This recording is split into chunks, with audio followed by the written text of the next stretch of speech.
Well, good day, everybody at Azura. It's Pastor Phil again, reading you another story today. This is kind of an interesting story. It's called A Cup of Christmas Tea. So what's kind of interesting about the story today is that it's personally signed by the author, who is Tom Hegg, and it's illustrated by Warren Hansen. So let's see what A Cup of Christmas Tea is all about. The log was in the fireplace, all spliced and set to burn, and through smug satisfaction, seemed the order of the day, something was still nagging me and would not go away. A week before, I got a letter. My old aunt. It read, "Of course, I'll understand completely if you can't. But if you can find you have some time, how wonderful it would be to have you come and have a chat and share a cup of Christmas tea." Oh boy, I didn't want to go.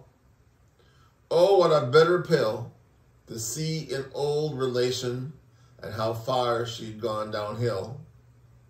I remember her as vigorous, as funny, and as bright. I remember Christmas Eves when she gaggled us half the night. I didn't want to risk that all. I didn't want the pain. I didn't need to be depressed. I didn't need the strain. And what about my brother? Why not him? She's his aunt too. I felt I had it justified.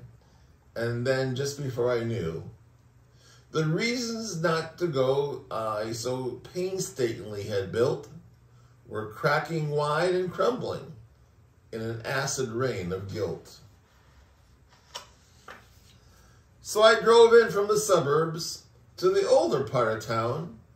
The pastels of the newer homes gave way to grays and brown. I watched my hand rise up and press the button of the bell. I waited, aided by my nervous rocking to and fro. And just as I was thinking I should turn around and go, I heard the rattle of the china in the hutch against the wall, the triple beat of 2 feet and a crutch came down the hall.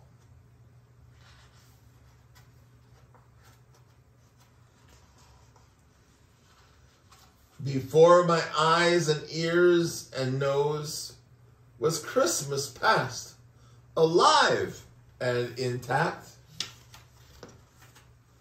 The scent of candied oranges, a cinnamon and pine, the antique wooden soldiers in a military line.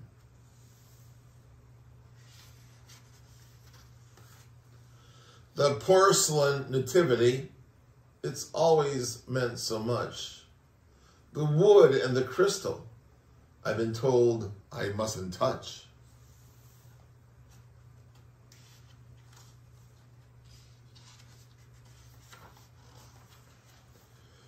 And here among old Christmas cards, so lovingly displayed, a special place of honor for the ones we kids had made.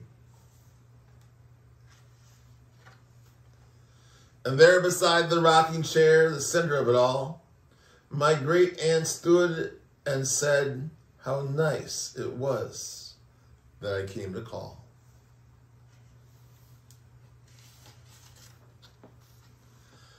I sat and rattled on about the weather and the flu.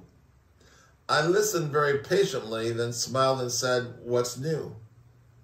Thoughts and words began to flow. I started making sense. I lost the phony breeziness I used when I get tense. She was still passionately interested in everything that I did. She was positive, encouraging, just like when I was a kid. Simple generalities still sent her into fits. She demanded the specifics, the particular, the bits.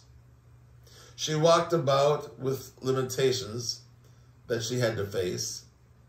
She spoke with utter candor, and with humor and good grace.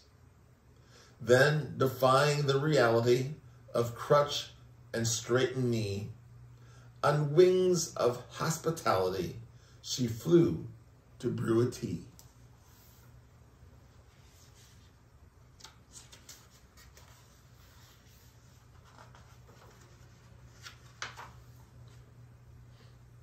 But these rich, tactile memories became quite pale and thin when measured by the Christmas my great aunt kept deep within. Her body halved and nearly spent, but my great aunt was whole. I saw a Christmas miracle, a triumph of the soul.